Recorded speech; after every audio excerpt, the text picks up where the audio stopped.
Kane, the ceiling is coming down! Vance screamed over the roaring inferno, his eyes reflecting the blazing timber of the grand hall. Kane reached through the blinding smoke, his hand extended toward the man he considered a brother. "Grab my hand, Vance. We can make the stairwell." Vance didn't reach back. Instead, a strange, chilling calm washed over his soot-stained face. He stepped backward, out of the collapsing doorframe. "The pack needs a new direction, Alpha," Vance whispered, his voice somehow cutting through the roar of the fire. Before Kane could process the treason, Vance planted his heavy boot squarely against Kane's chest and shoved. Kane tumbled backward, crashing through the splintered floorboards straight into the roaring heart of the flames. Then, through the choking smoke, a stranger's voice pierced the chaos. "Hey, get up!" The heat was absolute. It seared the oxygen from Kane's lungs, replacing it with thick, toxic black smoke that tasted of melting plastic and burning velvet. The impact of the two-story fall had shattered his collarbone, a jagged, agonizing pain that flared with every labored gasp. He was the Alpha King, a man whose bloodline was supposed to be virtually indestructible, yet pinned beneath a burning mahogany crossbeam in the basement of his own hotel. He was nothing more than prey to the fire. Above him, through the gaping hole in the ceiling, the silhouette of Vance was gone. Kane gritted his teeth, the taste of copper flooding his mouth. Vance. The betrayal burned hotter than the flames licking at the edges of his ruined tuxedo.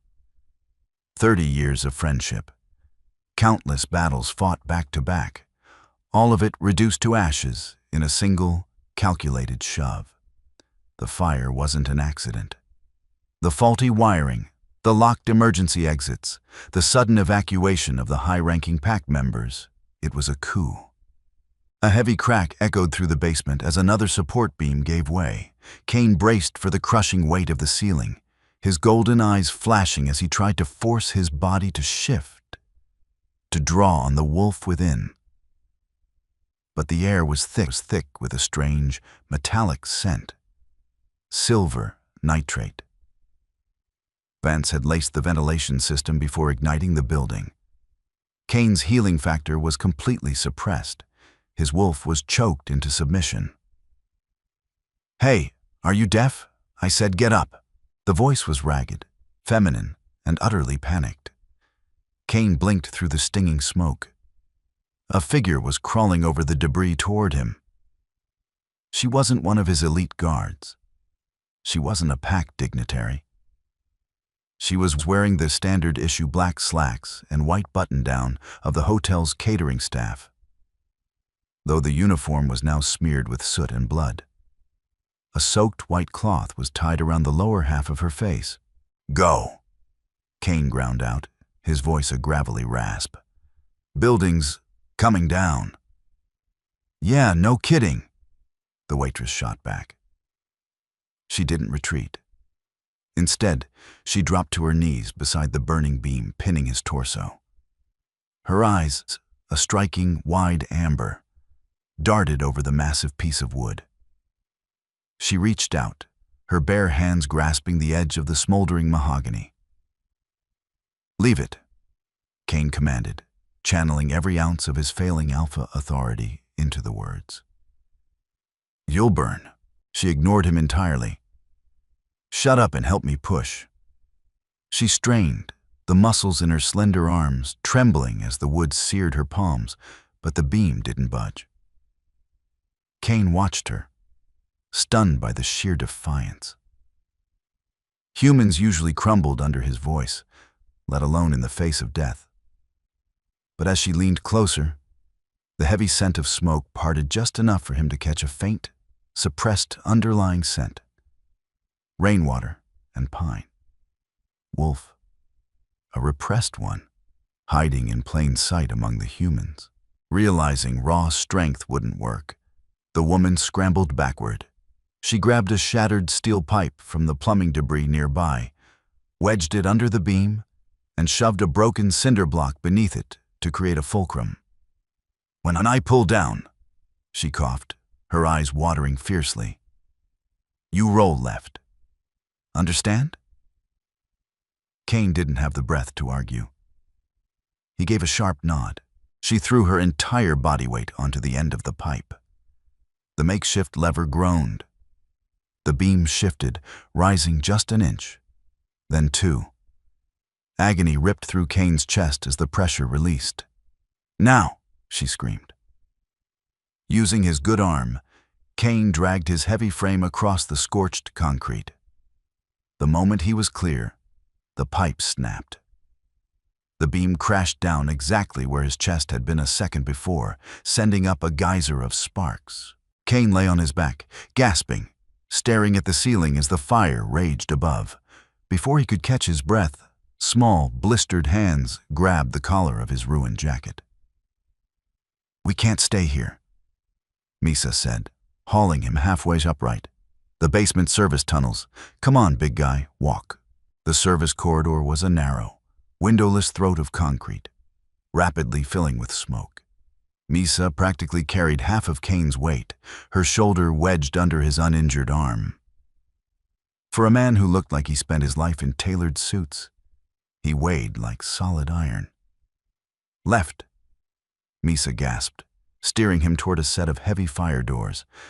Through the kitchens. Main. Exits, Kane rasped, his boots dragging against the linoleum. Every step sent a jolt of fire through his shattered collarbone. Blocked, Misa replied curtly. I saw security chaining the lobby doors before the fire alarm even went off. I don't know who you pissed off, mister. But they want everyone in this building dead. Kane's jaw tightened. Vance wasn't just taking the throne, he was purging the loyalists. The realization settled in his gut like a stone. Who are you? He managed to ask, his golden eyes narrowing at her profile.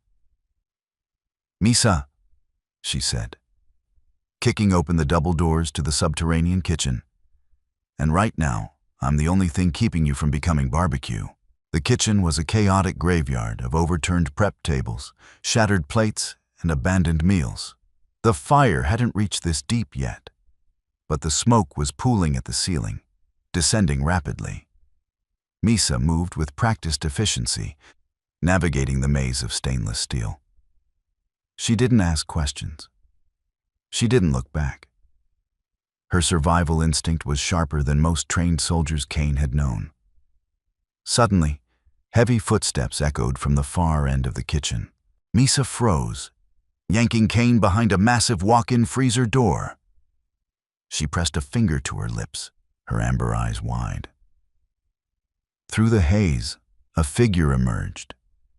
It was one of the pack's elite enforcers, dressed in tactical gear, an assault rifle strapped to his chest. He wasn't evacuating.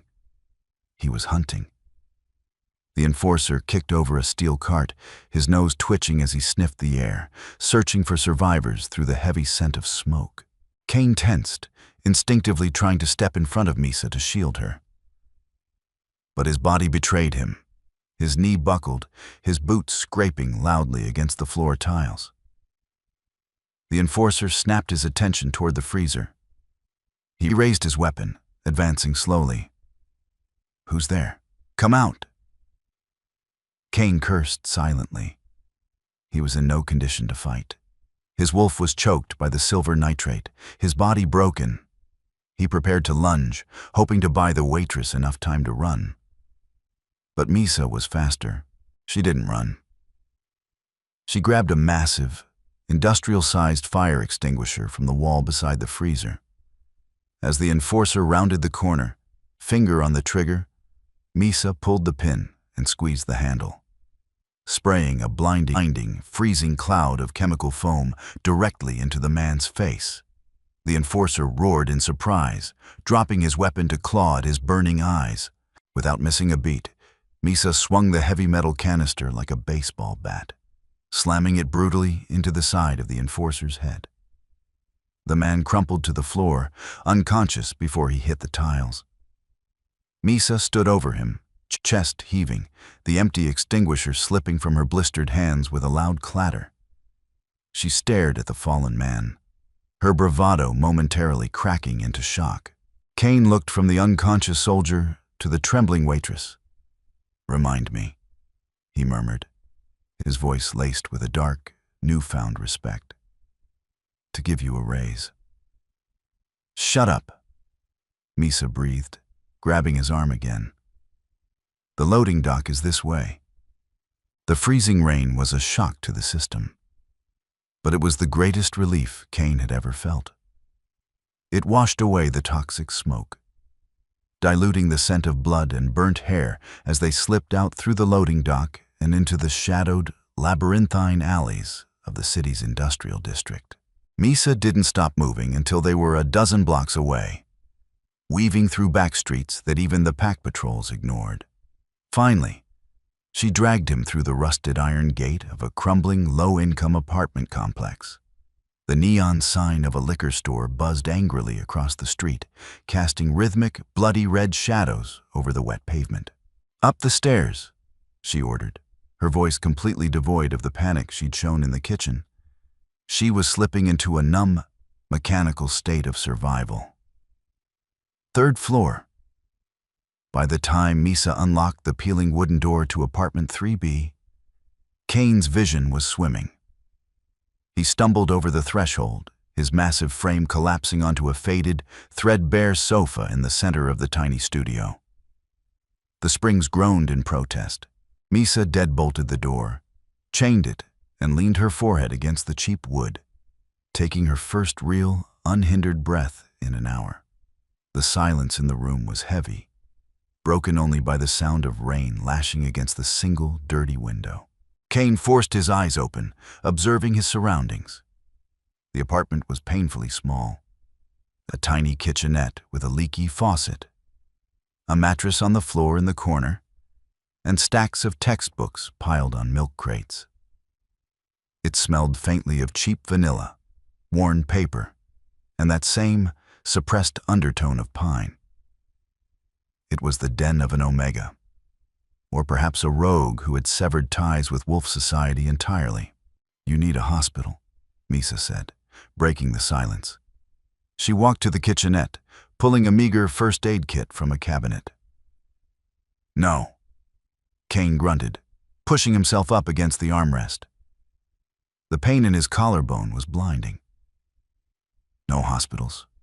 They'll have eyes there." Misa paused, holding a bottle of rubbing alcohol.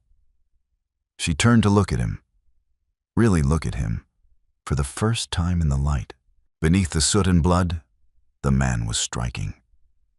Jawline carved from granite, thick, dark hair matted to his forehead, and those unsettling, piercing golden eyes that seemed to demand submission without him even speaking.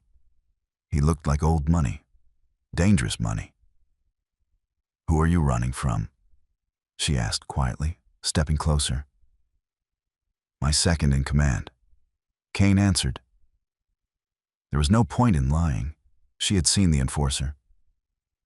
"He orchestrated the fire. He's taking over my company." Misa's eyes narrowed. She recognized the careful omission. She knelt beside the sofa, opening the alcohol.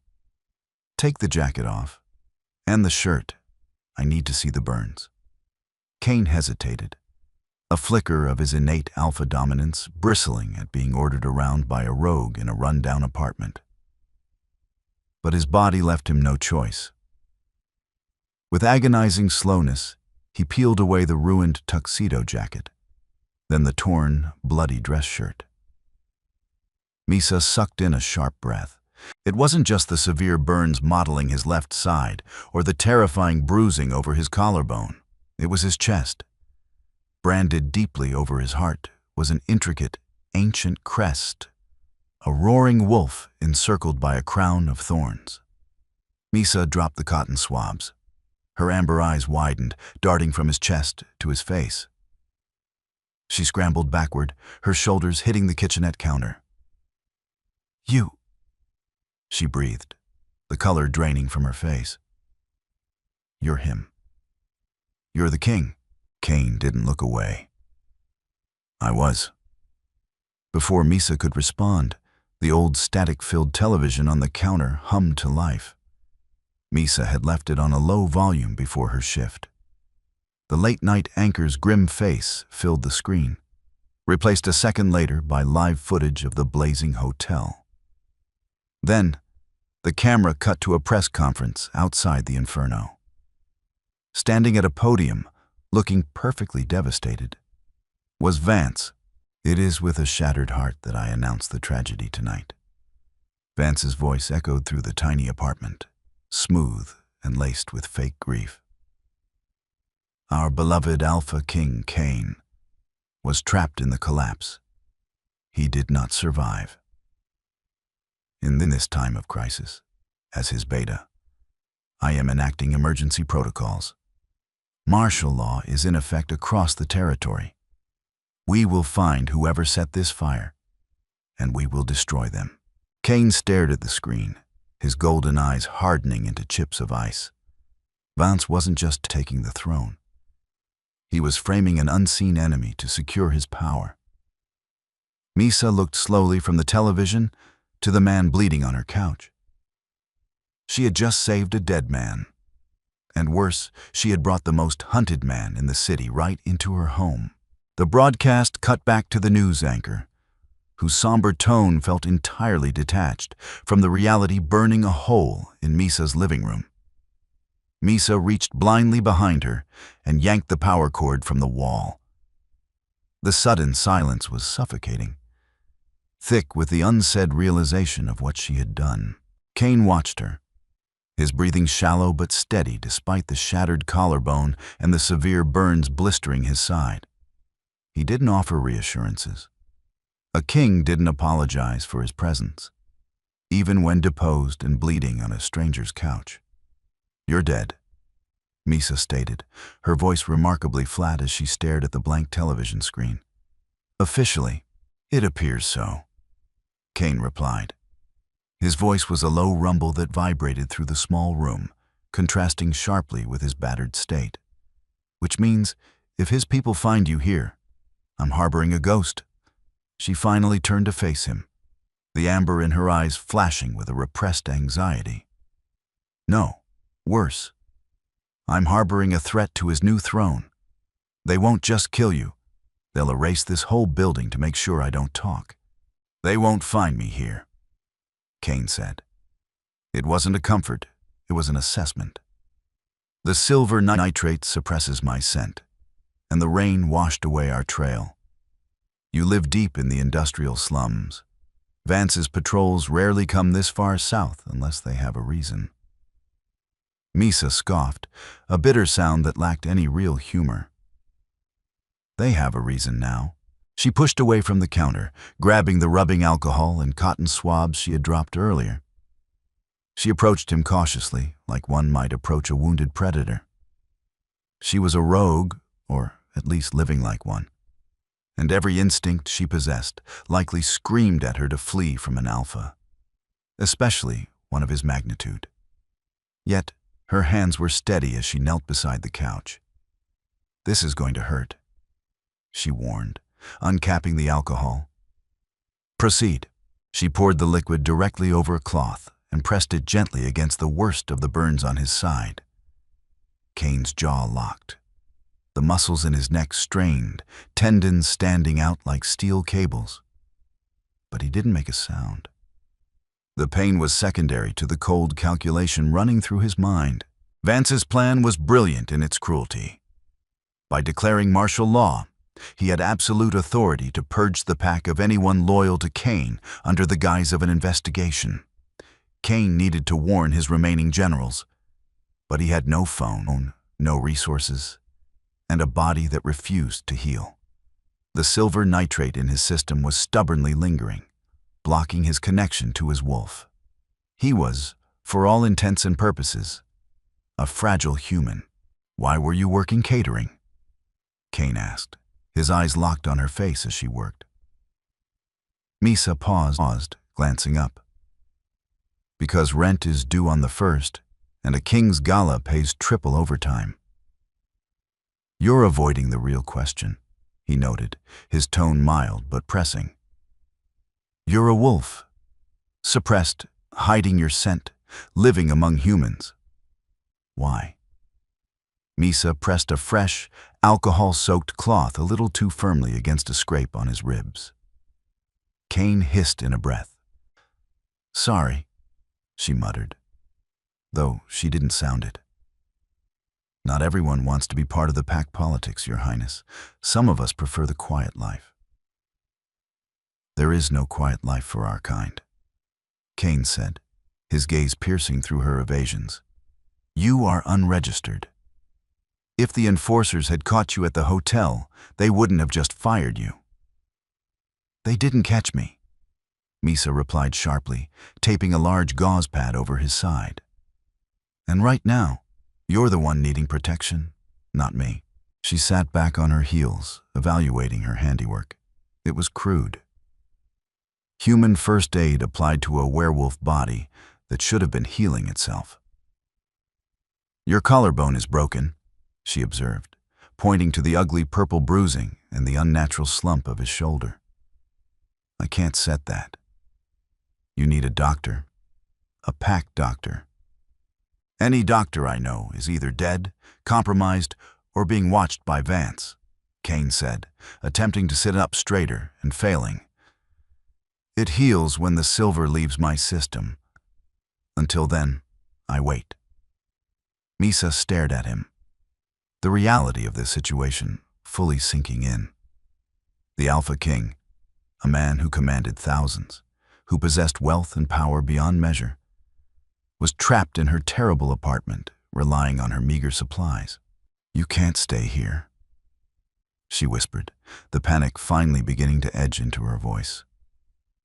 I have neighbors. The walls are paper thin. Someone will hear you or smell the blood.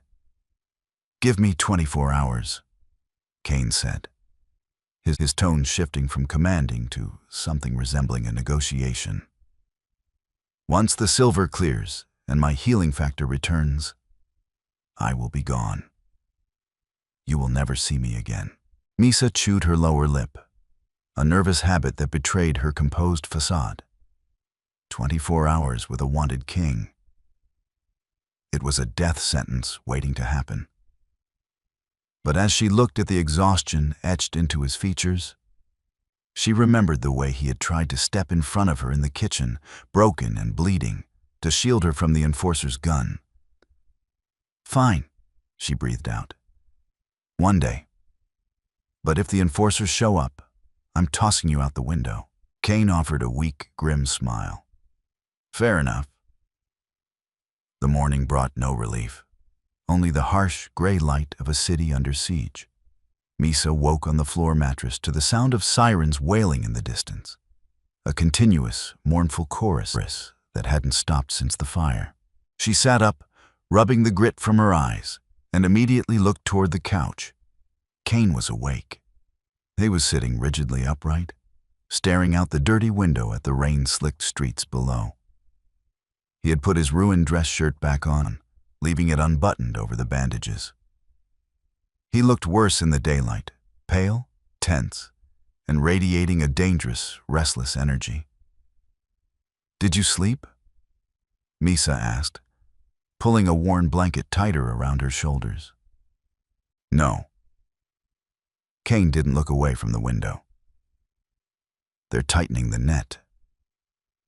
Misa stood and walked cautiously to the window, peering over his shoulder. 3 blocks down, at the intersection, a pair of black SUVs were parked horizontally, blocking traffic. Men in dark tactical gear were checking the IDs of every passing driver and pedestrian. They weren't police. They were pack enforcers. They're setting up checkpoints, Misa said, a cold knot forming in her stomach. They're locking down the district. Vance is thorough, Cain murmured. He knows I wouldn't have made it far with the injuries and the silver in my system. He's squeezing the southern grid. Misa backed away from the window, pulling the curtains tightly shut. He said you were dead on the news. Why is he searching? Because Vance is a coward masquerading as a leader. Kane replied, finally turning his gaze to her. He needs to present a body to the council to legitimize his claim. Until he has my corpse, his rule is temporary, a regency at best. So he's looking for a body, but he suspects you might be alive. Misa paced the small length of the kitchen. If they start going door to door, they will, Kane confirmed. It's standard protocol for a localized hunt. Panic flared in Misa's chest. You said 24 hours? If they do a sweep of this building, they'll find you. They'll find me. Kane tried to stand, forcing his body up using his good arm. He made it halfway before a violent tremor shook his frame, and he collapsed back onto the couch with a suppressed groan. My wolf, he gasped, clutching his chest where the royal brand sat. It's fighting the silver. It's draining my energy. Misa hurried to his side, her fear momentarily eclipsed by concern. His skin was burning hot to the touch, a fever raging as his supernatural immune system warred with the poison. You're burning up, she said, pressing a hand to his forehead. I need food. Kane rasped, his eyes squeezing shut. Raw meat, as much as you have. It will fuel the metabolism, push the silver out faster. Misa scrambled to the kitchenette, throwing open the small, noisy refrigerator. I have half a pound of cheap ground beef and a couple of eggs. I'm not exactly stocking an alpha's pantry here. Bring it. She returned with a bowl containing the raw beef and cracked the eggs over it. It was a meager offering, but Kane took the bowl with trembling hands and ate it with a predatory efficiency that made Misa turn away, suddenly hyper-aware of the beast sitting in her living room. When he finished, he set the bowl on the floor and leaned back, his breathing ragged. Is it helping? Misa asked quietly.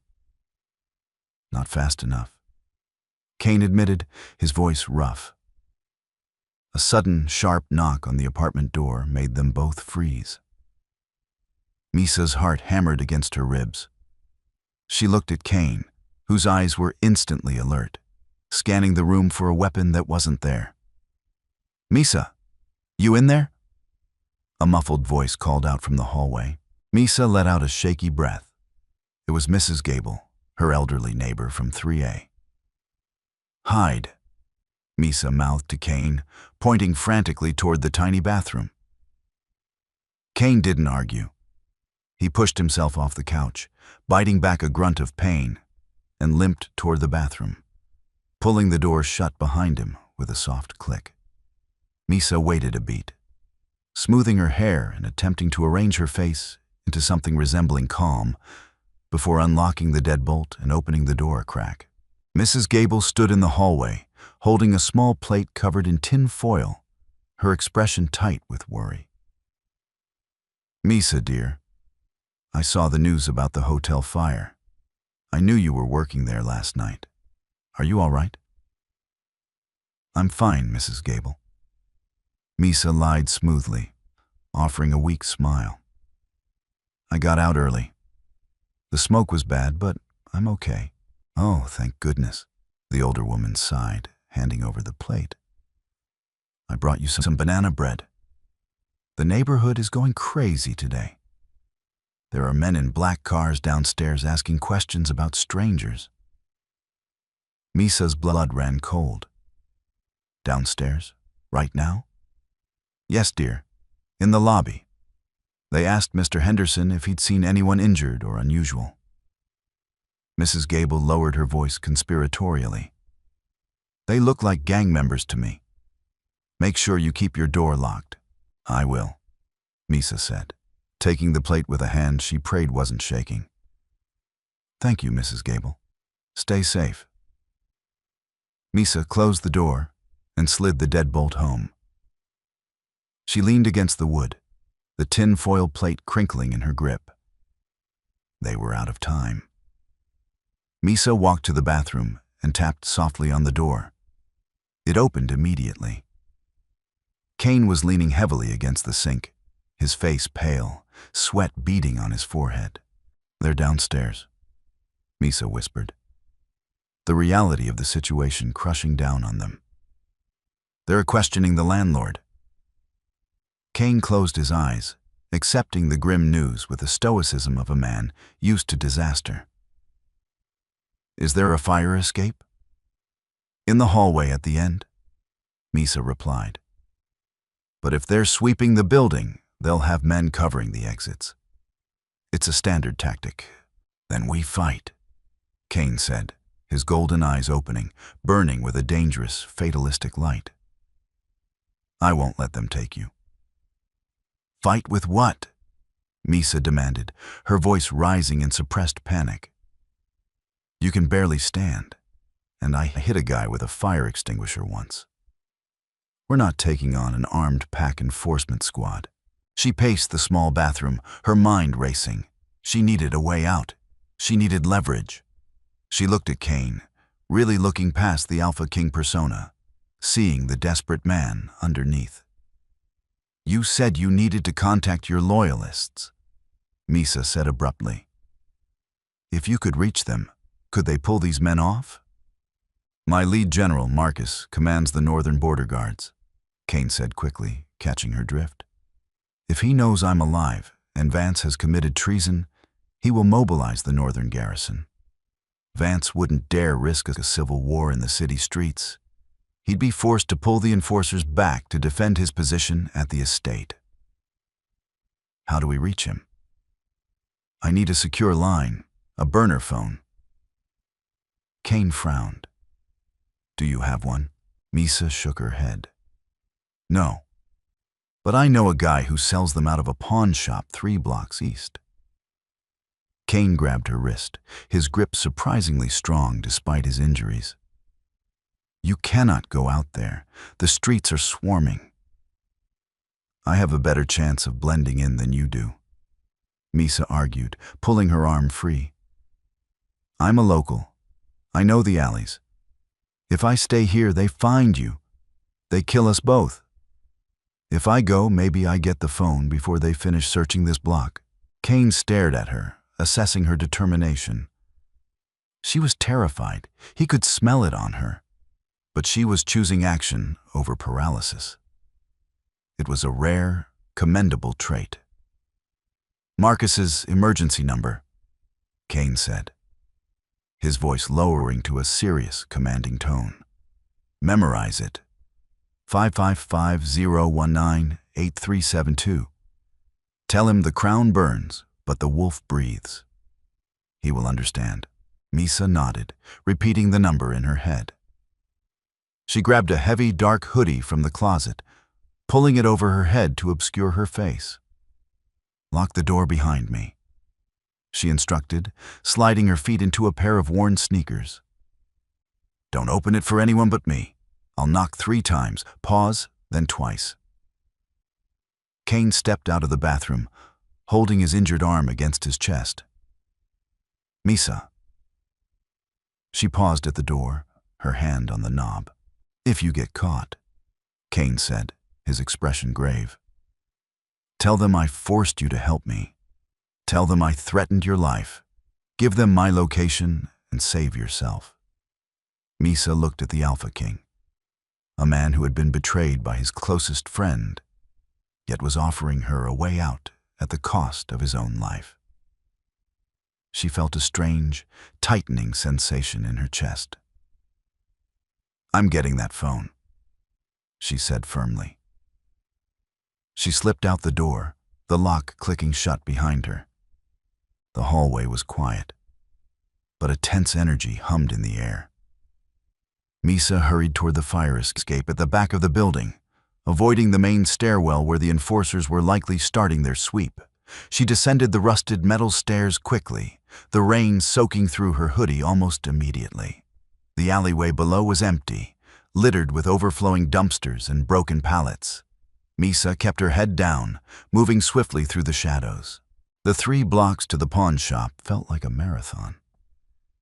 She navigated through narrow passages between buildings, avoiding the main streets where she could hear the idling engines of the enforcers' SUVs. Every shadow looked like a soldier. Every sudden noise made her heart skip a beat. Finally, she saw the pawn shop's neon sign, half of its letters burnt out, buzzing in the gray morning light. She pushed through the heavy glass door, the bell jingling cheerfully overhead. A stark contrast to the dread sitting heavy in her stomach. The shop owner, a gruff, heavily tattooed man named Silas, barely looked up from the watch he was repairing. "I need a burner," Misa said, stepping up to the counter, her voice breathless. "Fully activated, clean." Silas raised an eyebrow, noting her soaked, frantic appearance. "Trouble, Misa?" "Just the phone, Silas. Please." He reached under the counter, pulling out a cheap plastic flip phone. $50. Misa slammed a crumpled $50 bill onto the glass top, her grocery money for the week. She snatched the phone, her fingers trembling as she dialed the number Kane had given her. Ring. Ring. Ring. "Yeah?" A gruff voice answered. Misa swallowed hard, praying this wasn't a trap. "The crown burns," she said, her voice shaking slightly. "But the wolf breathes." There was a long, suffocating silence on the other end of the line. "Where is he?" Marcus demanded, his voice suddenly sharp, devoid of the previous casual tone. "Safe, for now," Misa replied. "But Vance has enforcers sweeping the southern slums. They're going door to door. He's injured, he can't fight, and we're out of time." "Understood," Marcus said. "I am mobilizing the northern garrison immediately. We will strike Vance's compound within the hour. It will force him to recall his search parties to defend the estate." "How long until they pull back?" Misa asked, glancing nervously out the pawn shop window. "Hold out for 30 minutes, Marcus promised. "Protect the king." The line went dead. Misa pocketed the phone, a small flicker of hope igniting in her chest. 30 minutes. They just had to survive 30 minutes. She turned to leave the pawn shop, but as she reached the door, Silas's voice stopped her. "Misa," he said quietly, his eyes fixed on the street outside. "You might want to use the back door." Misa followed his gaze through the dirty glass window. 2 black SUVs had just pulled up outside the shop, blocking the exit. 4 men in tactical gear stepped out, their expressions grim, assault rifles slung over their shoulders. They weren't just searching apartments anymore. They were searching everywhere. The jingle of the pawn shop's front doorbell sounded like a death knell. Through the dirty glass, Misa watched the heavy boots of the enforcers hit the pavement. "Back room," Silas muttered, his voice barely a breath. He didn't look up from his workbench, his hands steady as he continued to tinker with a broken watch. "Hatch under the rug. It drops into the old Prohibition tunnels. Goes out a block north." Misa didn't waste time thanking him. She bolted behind the counter, her sneakers squeaking on the dusty linoleum, and dove through the bead curtain separating the storefront from the storage room. She heard the front door open, followed by the heavy, authoritative voices of Vance's men. "We're looking for a fugitive," a harsh voice barked. "Male, tall, likely severely burned. Or anyone buying medical supplies." Misa dropped to her knees, frantically kicking aside a frayed oriental rug. Beneath it lay a rusted iron pull ring set into a heavy wooden trapdoor. She hauled it upward, the hinges screaming in protest. The sound was deafening in her own ears. But the sudden crash of glass from the front room, Silas, deliberately knocking over a display case to cover the noise, masked it perfectly. She slipped into the darkness, pulling the heavy door shut above her just as the bead curtain rattled. The tunnel was pitch black, smelling of mildew, rat droppings, and ancient damp earth. Misa clamped her hand over her mouth to muffle her ragged breathing. Above her, muffled shouts and heavy footsteps vibrated through the ceiling planks. She stayed frozen until the vibrations faded, replaced by the pounding of her own heart. 30 minutes. That was the promise. Marcus was bringing the northern garrison. She just had to survive long enough to see it happen. She crawled blindly through the narrow dirt shaft, her knees scraping against unseen rocks and rusted pipes. Her suppressed wolf senses, usually buried under layers of human routine, flared to life in the absolute dark. Her pupils dilated, drawing in the faintest ambient light from a grate far ahead. Her hearing sharpened, picking up the distant wail of sirens and the frantic splashing of tires on wet asphalt above. It felt like hours. But when she finally reached the iron grate and pushed it open, emerging into a narrow, trash-strewn alleyway, her cheap new watch read that only 10 minutes had passed. The rain hit her instantly, cold and unforgiving. She pulled her hood up and began to run. The streets were no longer just on lockdown. They were a war zone of paranoia. Spotlights from hovering helicopters sliced through the gray, stormy sky. Enforcers were sweeping the grid with brutal efficiency, kicking down the doors of the derelict buildings and dragging out terrified rogues and humans alike for questioning. Misa moved like a ghost. She abandoned the sidewalks entirely, scaling chain-link fences and cutting through the crumbling, flooded basements of abandoned factories. Every time a black SUV roared past, she flattened herself into the shadows, the metallic scent of her own fear warring with the damp smell of the city. With 5 blocks left to her apartment, disaster struck. She turned a corner and nearly collided with a patrol of 3 enforcers standing under a flickering street lamp. They were arguing, checking a digital map on a tablet. Misa slammed her back against the brick wall of the alley, her breath catching in her throat. She was trapped. To her left was a dead end. To her right, the street. "Check that alley," one of the men ordered, his voice echoing loudly in the damp air. "I thought I heard something." The crunch of tactical boots on gravel grew closer. Misa looked around frantically. A rusted fire escape hung 10 feet above her, the bottom ladder broken off. It was an impossible jump for a human. But Misa wasn't entirely human. Drawing on the primal strength she spent her life hiding, Misa crouched low. She felt the dormant muscles in her legs coil tight, her jaw clenching as a momentary, suppressed growl vibrated in her chest. She exploded upward, launching herself into the air. Her fingers scrambled against the cold, wet iron of the lowest platform. She slipped, her stomach dropping as gravity pulled at her. But she managed to hook her elbow over the rail. With a desperate heave, she swung her legs up and rolled flat onto the metal grating just as the enforcer rounded the corner. Below her, the flashlight beam swept the empty alley, lingering on the spot she had occupied seconds before. "Nothing," the guard called back. "Just rats." Misa lay there, the rain washing the sweat from her face, staring at the gray sky.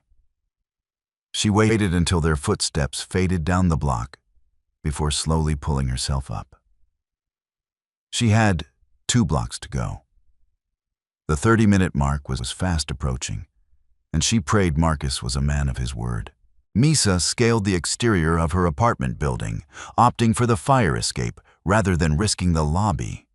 Her muscles screamed in protest, bruised and exhausted from the adrenaline crash. When she finally reached the 3rd floor, she tapped on the glass of her own window. 3 times, a pause, then twice. The lock clicked, and the window slid open. Kane hauled her inside by the front of her soaked hoodie. He looked devastatingly worse.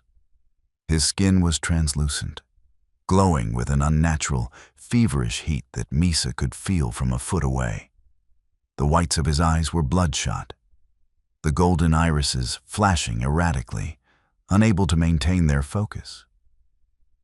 The silver nitrate was making its final, brutal push through his system, warring violently with his alpha biology. "You're back," he rasped, collapsing against the kitchen counter, his massive chest heaving. "The phone?" "I made the call," Misa gasped, locking the window and drawing the curtains tight. She stripped off the wet hoodie, her hands shaking uncontrollably. "Marcus said 30 minutes. That was, 25 minutes ago. He's bringing the northern garrison to the estate." Kane closed his eyes, a grim, pain-laced smile touching his lips. Marcus is punctual. If he said 30, Vance is about to have a very bad day. But the victory felt hollow in the stifling confines of the apartment. Suddenly, a heavy, reverberating thud echoed through the floorboards. Misa froze. It wasn't thunder. It was the sound of a battering ram hitting a heavy oak door downstairs. "They're in the building," Misa whispered, terror finally breaking through her stoic facade. "They're sweeping the floors," Kane said, his voice terrifyingly calm for a man who could barely stand. He pushed himself off the counter, stumbling toward the center of the room. He planted his feet, his broad shoulders squaring, as he positioned himself between Misa and the door. "What are you doing?" Misa cried softly, grabbing his good arm. "You can't fight. You'll die." "I am the king," Kane growled, the vibration of it rattling the cheap teacups in Misa's cupboard. His eyes snapped open, and for a second, the erratic flashing stopped, burning a solid, pure gold. "I will not be slaughtered on my knees in a cage, and I will not let them touch you." The heavy, rhythmic stomping of boots echoed in the stairwell. Second floor. Then, the landing of the third floor. Misa backed away, her heart hammering against her ribs like a trapped bird. She looked at Kane, standing tall despite the broken collarbone, despite the agonizing burns, ready to tear apart the first man through the door with his bare hands. He was magnificent, terrifying, and entirely doomed. "Apartment 3A, open up, pack enforcers!" A muffled voice roared from the hallway. Next door, "Mrs. Gable." Misa heard the elderly woman's confused, terrified cries as the enforcers interrogated her. "Misa," Kane said, not looking back at her. His voice was a low, commanding rumble. "When the door splinters, you run for the fire escape. Do not look back. That is an order." Misa shook her head, tears of frustration mixing with the rainwater on her cheeks. "I'm not leaving you." "You will survive this," Kane demanded, the alpha command weaving through his tone, heavy and suffocating. Heavy boots stopped right outside their door. A shadow fell across the gap beneath the threshold. The doorknob rattled violently. Misa held her breath, picking up a heavy cast-iron skillet from the stove. It was pathetic, but she wasn't going to run. "Apartment 3B," the voice shouted. A heavy fist slammed against the wood. "Open the door, or we breach it." Kane dropped into a slight crouch, a low, guttural snarl building in his throat. Crack. The door buckled under the first kick, the deadbolt groaning. Misa raised the skillet, stepping up beside Kane. If they were going to die, they would go down swinging. Crack. The wood splintered. One more kick would break the hinges entirely. But the third kick never came. Instead, a sharp, piercing sound cut through the tension. It was the frantic, high-pitched squawk of a two-way radio, the volume cranked to the maximum on the enforcer's shoulder mic. All units, this is command. Code red at the estate. I repeat, the northern garrison has breached the perimeter walls. Fall back. All enforcers abandon current sweeps and return to the compound, immediately. The beta is under attack. The heavy silence that followed in the hallway was deafening. Misa could hear the rapid, panicked breathing of the men outside. "Forget the slums," the squad leader barked. "To the cars, move." The sound of boots sprinting down the hallway away from their door was the sweetest music Misa had ever heard. She dropped the skillet, her knees finally giving out. She slid down the front of the cabinets, burying her face in her hands. A sudden, intense wave of heat washed over the room, smelling strongly of ozone and petrichor. Misa looked up. Kane was on his knees, his head thrown back, a silent scream etched into his features. The erratic glow in his eyes vanished, replaced by a blinding, solid amber light. The silver nitrate, pushed to the absolute limit by the fever and his sheer willpower, finally broke. Misa watched in awe and horror as the hideous purple bruising on his collarbone visibly receded. The jagged edges of the broken bone shifted beneath his skin, snapping back into place with a sickening pop. The blistering burns on his side sealed, leaving behind fresh, unblemished skin. The Alpha King's healing factor had returned, and with it, his full, terrifying power. Kane stood slowly, rolling his perfectly healed shoulders. The ruined, bloody remnants of his dress shirt hung off him in tatters, but he no longer looked like a victim. The raw, oppressive weight of an Alpha's aura filled the small apartment, pressing down on the walls, making the air thick and heavy. Misa stayed on the floor, looking up at him. For the past 24 hours, he had been a broken man she needed to protect. Now, the dynamic had shifted so violently, she felt entirely out of her depth. This was the man who ruled thousands. This was the apex predator. Kane turned to her. The fierce golden glow in his eyes faded to a warm, rich amber. He stepped forward and offered her his hand. Misa hesitated for a fraction of a second before taking it. His grip was firm, surprisingly gentle as he pulled her effortlessly to her feet.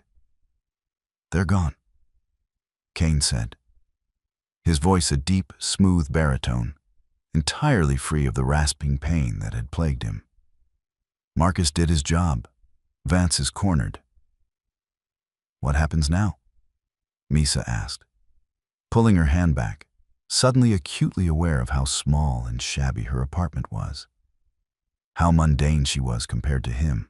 "Now," Kane said, walking to the window and looking out at the city skyline, where a faint column of smoke was beginning to rise from the direction of the royal estate.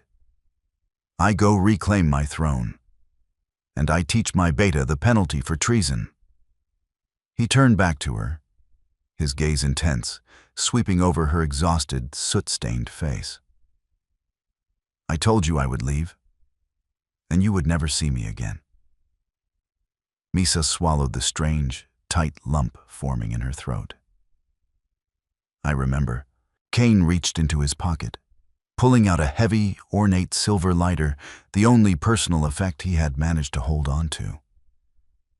It was engraved with the royal crest. He placed it gently on her kitchen counter. "I lied," Kane said softly. He didn't wait for her to respond. He walked to the splintered door, pulled it open, and stepped out into the hallway. The king was going to war. 3 hours later, the news networks interrupted their standard broadcasting. The tragic fire narrative was abruptly abandoned. Misa sat on her floor mattress, watching the screen in stunned silence.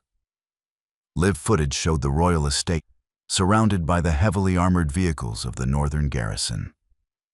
Enforcers were being lined up, stripped of their weapons, surrendering en masse. Then, the camera zoomed in on the grand balcony of the estate. Kane stood there, wearing a stark black suit, looking entirely untouched by the events of the past 2 days. Beside him, in heavy iron cuffs, was Vance, looking bruised, broken, and utterly defeated. Kane didn't speak to the press. He didn't have to. His mere presence, alive and commanding, was the only statement the territory needed. The coup was crushed.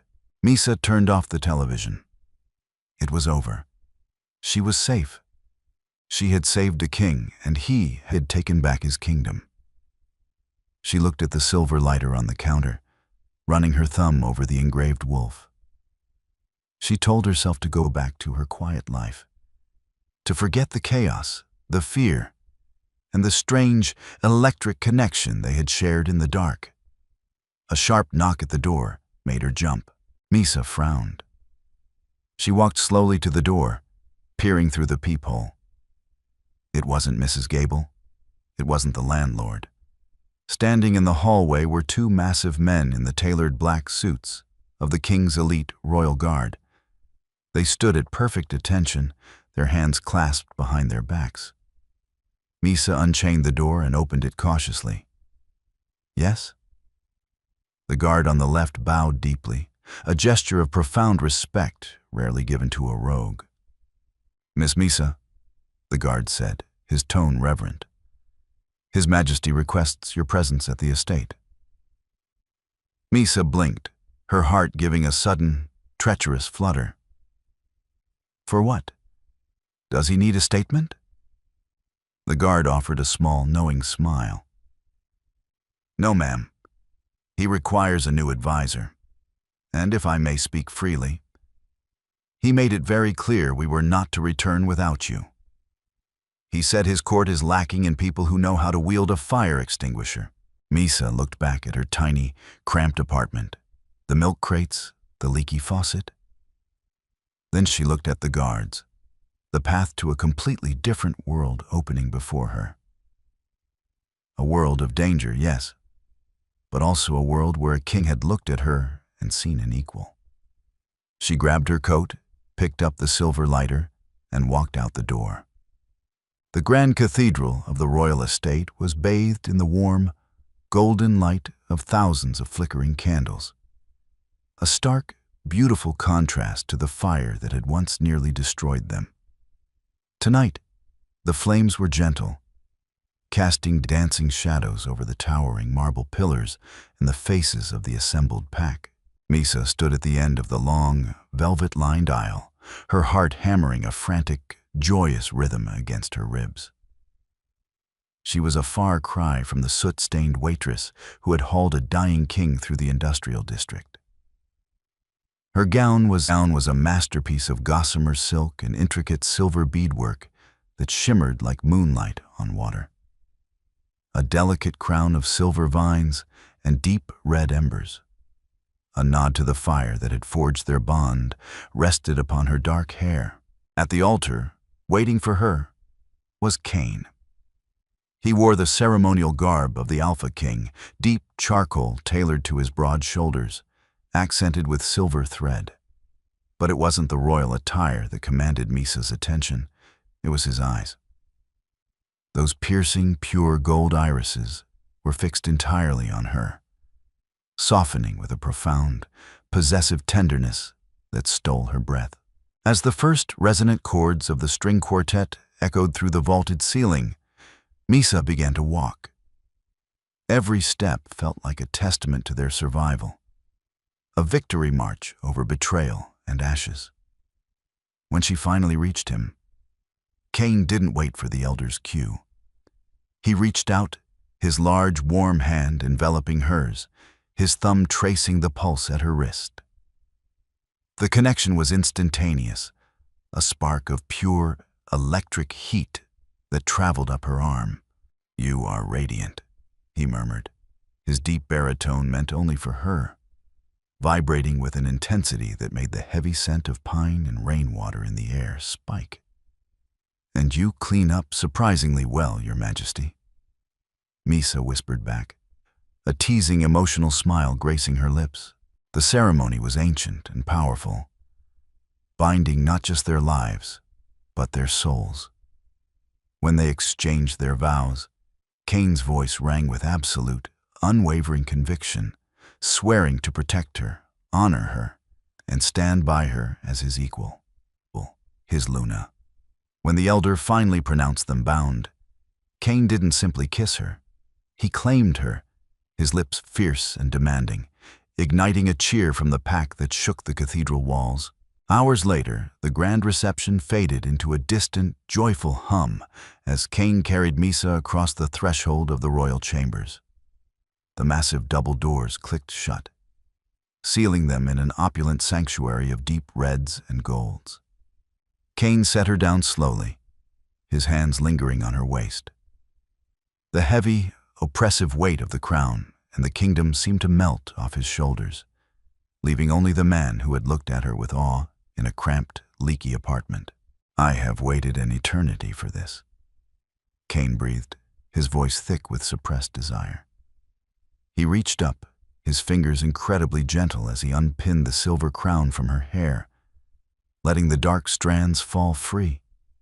He traced the line of her jaw, his golden eyes darkening with a raw, primal hunger that made Misa's breath hitch. "No more running," Misa whispered, stepping into him, her hands flattening against the solid, reassuring heat of his chest. She could feel the steady, powerful rhythm of his heart beneath the silk of his shirt. No more hiding. Never again, he vowed. Their kiss was a sudden, consuming inferno, entirely different from the gentle promise at the altar. It was born of the desperate nights they had survived, the quiet moments of undeniable connection, and the fierce, protective instinct of a mate Bond finally realized. Cain's hands swept down her back, pulling her flush against him while Misa's fingers tangled in his thick, dark hair. The silk of her gown pooled on the floor, soon followed by his ceremonial coat. The air in the chamber grew heavy and charged, thick with the intoxicating, intertwined scents of amber, ozone, and pine. Every touch was electric, a reverent exploration that spoke of deep devotion and overwhelming passion. Cain's strength, so terrifying to his enemies, was a protective, encompassing warmth around her as they surrendered entirely to the ancient, undeniable pull of their bond, marking each other in the quiet, fire-lit darkness of their shared sanctuary. 5 years later, the afternoon sun streamed through the tall, arched windows of the estate's private gardens, casting a warm, lazy glow over the manicured lawns. Misa sat on a woven blanket, a soft smile playing on her lips as she watched the chaotic scene unfolding a few yards away. "Leo, wait! You can't ambush a king from the front." Cain's booming laugh echoed across the grass. The Alpha King was currently on his hands and knees, completely at the mercy of a tiny, dark-haired 4-year-old. Leo, who had inherited his father's striking golden eyes and his mother's relentless determination, launched himself onto Cain's back with a fierce, high-pitched growl. "Got you?" Leo cheered, wrapping his little arms around Cain's neck. Cain dramatically collapsed onto the grass, feigning defeat. "Ah, I am slain. The mighty hunter has bested the Alpha," Misa chuckled, shifting her weight slightly. She rested a protective hand over the gentle, undeniable swell of her stomach. Their second child was due in a few short months, a quiet, joyful promise of the growing legacy they were building together. Cain rolled over, hoisting a giggling Leo into the air before sitting up and catching Misa's eye. The fierce, terrifying king, who ruled with an iron fist, melted into a puddle of absolute devotion whenever he looked at his family. He stood, carrying Leo under one arm like a sack of flour, and walked over to where Misa was sitting. He dropped gracefully onto the blanket beside her, letting Leo scramble off to chase a passing butterfly. Cain reached out, his large hand covering hers where it rested on her stomach. He leaned in, pressing a soft, lingering kiss to her temple. Tired, my Luna? He asked softly. Just happy? Misa replied, leaning her head against his broad shoulder. She watched their son laugh in the sunlight, the distant, traumatic memories of fire and betrayal feeling like a lifetime ago. Just completely, perfectly happy. Cain wrapped his arm around her, pulling her close, his golden eyes reflecting the absolute peace they had fought so hard to secure. In the end, it wasn't the crown that defined him, but the quiet, fierce love of the woman who had saved him in the ashes, giving him a kingdom far more precious than the one he had almost lost.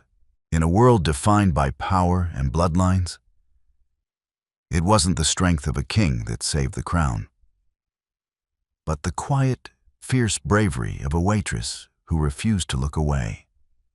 Misa and Cain's survival in the ashes forged a bond stronger than any ancient pack law, proving that sometimes the greatest loyalty is found where you least expect it.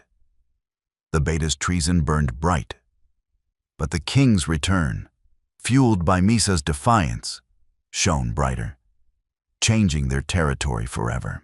If you enjoyed this heart-pounding tale of betrayal, survival, and unexpected romance, please leave a like. Don't forget to share Misa and Cain's story with your friends, and subscribe to our channel for more thrilling dramatic fiction and alpha romances.